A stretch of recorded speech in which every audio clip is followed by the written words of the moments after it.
pay all 3 cell phone bills. So all we need now is one phone. One phone. All 3 kids is sharing one phone.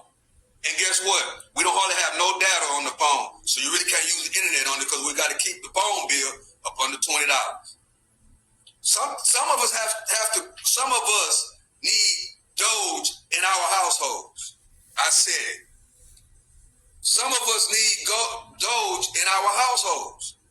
Because it's a shame when you make $100,000 a year, which is roughly $10,000 a month, and you're living off your credit cards, bro. There's no reason you should have a house note, $5,000 a month, $6,000 a month. You got 2 car notes. Each car note is $750 a piece with insurance. So you got 2 car notes, that's $1,500 a month. You got a house note, that's $6,000 a month.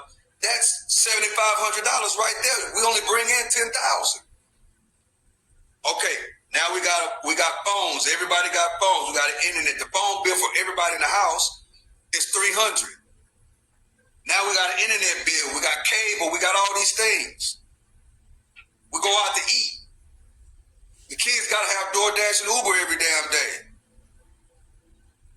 And with that process, guess what it does? It trains the mind to live that lifestyle. And guess what? When it's a big wake-up call, nobody understands the changing of the lifestyle. That's what America is going through right now. Nobody's understanding the government efficiency. Nobody's understanding that we need to cut down on some of this spending so America can get out of debt and we can save the country. Nobody understands that, bro. All they know is people want what they want, get what they get. And then the other people, it's 2 types of people. It's two types of people. I just explained one type. The other type of person is about the game, right? Finessing.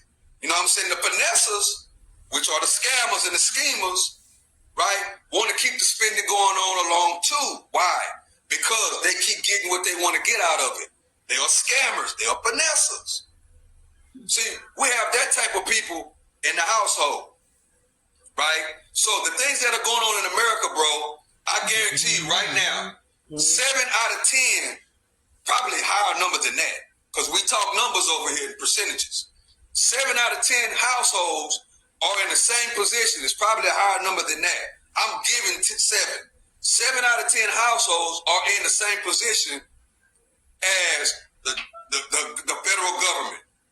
7 out of 10 households are in the same position as America.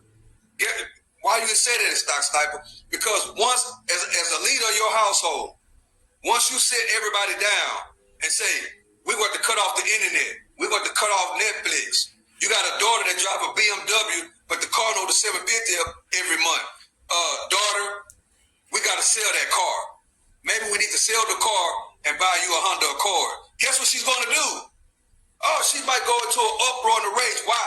Because she's used to living a certain type of lifestyle in front of her friends. And then we might have to sell the house.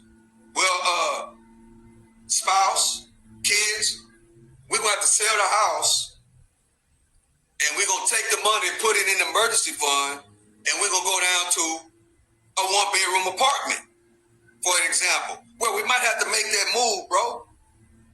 It's called household government efficiency. We got to clean it out because we're spending too much money. Even though we make $10,000 a month, we're spending $20,000 a month, or we're spending $15,000 a month. Guess what we're going to have to do? We're going to have to clean some things out. We're going to get rid of a lot of things. In other words, we're going to have to start back from the mud again. But the main thing that we have is what? We got each other, and we got our income that's coming in. Wouldn't it be great to make $10,000 a month and only spend $2,000 a month on bills? You bring it in $10,000 and you only spending $2,000, and you got $8 to work with. Well, the 8 that you got to work with, or the 7 or the 6 or the 5, even 5. If you make it $10,000 a month and you spending $5,000, all your bills is $5,000. You got another $5 to work with. Now you can do what? You can save the $5,000, right? You can save the $5,000 and build an emergency fund, which would only take for 6 months. You can take 6 months out of the year and be like, look, we ain't gonna do anything. We're gonna take care of it. We're gonna bring our bills down to $5,000 a month. All the cars going back. We're not spending no more than $5,000. The other $5,000 is going into the emergency fund. In 6 months, you got 30 grand, right? You got 30 grand sitting in the emergency fund that you are never supposed to touch. And then what? The other 6 months, that's another 30 grand. Guess what you can do then? You can start making investments because you got 30,000 in the emergency fund. You got another 6 months. You can turn it around in 1 year or less, depending on what your emergency fund number is. But your emergency fund has to be whatever your bills are. The way it's here in 2025, in your emergency fund, you have to have 1 year worth of bills. Well, Stock Sniper, my bills are $5,000 a month.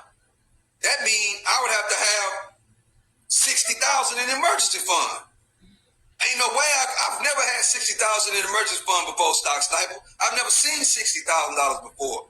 Well, then, if you never seen it, you've seen it before. But the thing is, as soon as you see it, you get rid of it. In other words, as soon as you touch it, you spend it. That's why. So, in other words, if you upside down like that, that means that you need to have a sit down with your family and be like, we need to move down to a 1-bedroom apartment. Then that number of an emergency fund to go down.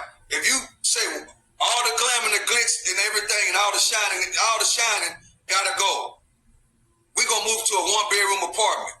We just got to be uncomfortable until we get out of this financial situation. Guess what? Go get a 1-bedroom apartment for $1,000. Now the emergency fund is only $12,000. See, make it easier on yourself. Now you don't have to raise 60. You only got to raise 12. Then you got 12,000 in the emergency fund, and guarantee you this: you will sleep better at night. Yes, it's hard in the beginning. It's hard in the beginning. But once you get there, you say, well, hey, I got $10,000 in my emergency fund, and you have never had $10,000 in the emergency fund before, and you still got your job, and you got your $10,000 emergency fund, you still got your job, you added on another source of income, then guess what? Now you're buying shares of stock. Your mojo is different. Your attitude is going to be different. The way you communicate with people is going to be different. The way you carry yourself is going to be different. You're going to carry yourself like you got a backbone now. Why? Because you know if anything happened, you got your emergency fund. You ready to rock and roll. Because guess what, y'all? Newsflash. If it's another disaster that goes on, if it happens right now, guess what I know? They're not going to bail nobody out this time. It's not going to happen. You already see evidence of that. People losing $1 million homes in California. The hurricane that happened. The hurricane that happened here. They not looking out for nobody. And you shouldn't have to look for the government to look out for you. Why? You should have your own emergency fund. And if you don't have an emergency fund, you need to worry about that right now. If you don't have an emergency fund, you have to start working on that right now. And the thing is when you start your emergency fund, you can't touch it. You can't put 1,000 in savings and then feel like okay, I need to buy this.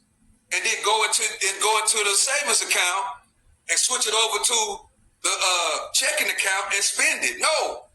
Once you have that savings account, AKA put the money up under the mattress, you're never supposed to touch it. If you make $12, you put 7 away. You live off the 5. You never touch your safe.